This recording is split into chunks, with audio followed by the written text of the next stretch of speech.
You're lying in bed. It's 11 p.m. You're not really tired, just restless. So you grab your phone. You open an app, maybe Amazon, maybe Instagram. You're not looking for anything, you're just scrolling. And then you see it. Something small, something random. You don't need it, you know you don't need it, but something clicks. And 30 seconds later, you've bought it. No plan, no thought, just done. Sound familiar? Because here's the part most people miss.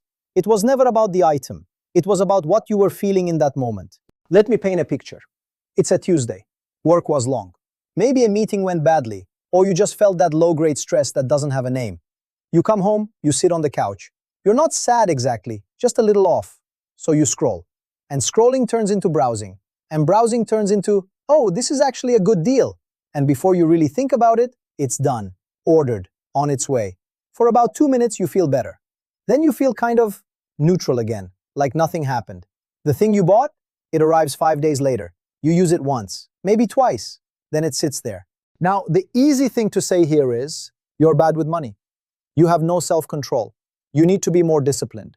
But that's not it. This isn't a character flaw. This is a brain doing exactly what it was trained to do. And once you understand that, the whole thing starts to look very different. You're not weak. You're just reacting automatically to something much older than online shopping. Here's what's actually happening. Your brain runs on dopamine. It's a chemical that gets released when you anticipate a reward. Not when you get the reward, but when you expect it. That moment of, I want this, feels genuinely good. That's dopamine doing its job.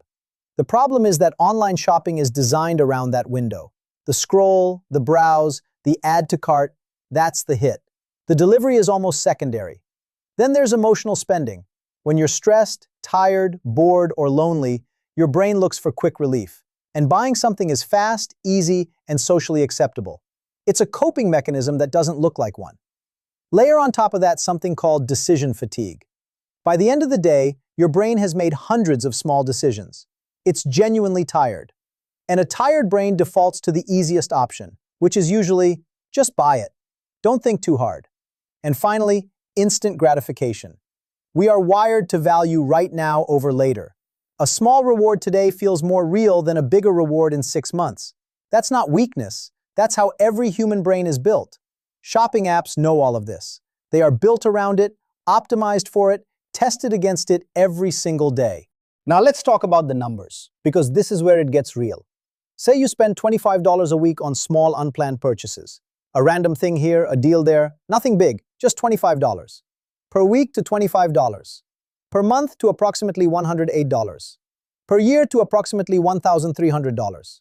In 10 years, invested at approximately 7% to approximately $18,000. $1,300 a year on things you mostly don't use. And for most people, it's more than $25 a week. It's the app subscriptions you forgot about, the clothes still tagged, the gadgets in a drawer. It adds up quietly, which is exactly why it's so easy to ignore. Here's the cycle most people are stuck in. Emotion, to spending, to temporary relief, to regrets, to repeat. You feel something uncomfortable, stress, boredom, that vague restlessness. Spending gives you a few minutes of relief. Then the relief fades. Sometimes it's replaced by guilt. And the next time you feel that way, you reach for the same solution. The emotion never actually got dealt with. The spending just postponed it. That's the loop. And the reason it's hard to break isn't willpower. It's that the loop is automatic. You're not choosing it consciously. It's just happening. So here's the most important thing I want you to hear. You are not weak. You are not bad with money. You are not someone who just can't control themselves. You are a person whose brain learned a pattern. Uncomfortable feeling leads to buy something, leads to feel better for a moment. That pattern got reinforced over and over until it became automatic. Automatic doesn't mean permanent, it just means you haven't interrupted it yet. The moment you see the loop clearly, you're already a step outside it. So what do you actually do? I'm not going to give you a 30-step system, just 3 things, simple ones. 1. Notice the moment. Before you open a shopping app, just pause and ask, what am I actually feeling right now? Not to judge it, just to name it. Tired? Stressed? Bored? Naming it takes a little power away from it. 2. Add a 24-hour rule for non-essentials. If you want to buy something that isn't planned, put it in your cart and wait a day. You'll be surprised how often you come back the next morning and just don't care anymore. The urge passed. If you still want it after 24 hours, maybe you actually want it. 3. Replace one trigger with something else. You don't break a habit by removing it, you replace it.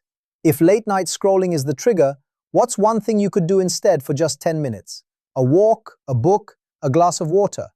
You're not overhauling your life, you're just shifting one small behavior in one specific moment. Change in this area isn't about being perfect. It's not about never buying anything impulsive again. It's about becoming more intentional. It's the difference between things happening to you and you choosing what happens. When you start catching the loop, even once a week, something shifts. You start to trust yourself a little more. The urge to buy is still there sometimes, but you're the one deciding, not the urge. That's not discipline. That's just awareness, compounded over time. Imagine 6 months from now. Your space feels lighter. You open your bank account and the numbers make sense to you. There's less of that quiet anxiety in the background. You still buy things, of course you do. But when you buy something, you actually wanted it. You thought about it. It means something. And that feels completely different from just buying. That's what's on the other side of this. Not deprivation, not sacrifice, just a little more freedom. I want to ask you something, and I actually want to know the answer. What's the one thing you buy impulsively, over and over, that you don't really need? Drop it in the comments, no judgment. We all have one. Mine has been books, for the record. Books I'm definitely going to read, absolutely, any day now. If this video made you think about your spending differently, even just a little, that's the whole goal. Share it with someone who might need to hear it. And if you want more of this kind of thinking, subscribe. I put out one video a week, and I try to make each one worth your time. I'll see you in the next one. There's one more thing I want to leave you with, and it's something most people never think about. We talk a lot about what we buy, but we almost never talk about why we keep the things we no longer need. Think about it. Your home right now probably has things in it, in drawers, on shelves, in the back of a closet, that you haven't touched in months, maybe years. You know they're there, you just don't deal with them. And that's not laziness, that's the other side of the same loop. Keeping something feels safer than letting it go, because getting rid of it means admitting you didn't really need it in the first place. And that admission costs something emotionally. So instead you hold on, the thing stays. And quietly, without you noticing, your space fills up with decisions you never finished making. Here's what that does to you over time. A cluttered space creates low-level mental noise. It's not dramatic, you won't always notice it, but it's there. A background hum of unfinished business.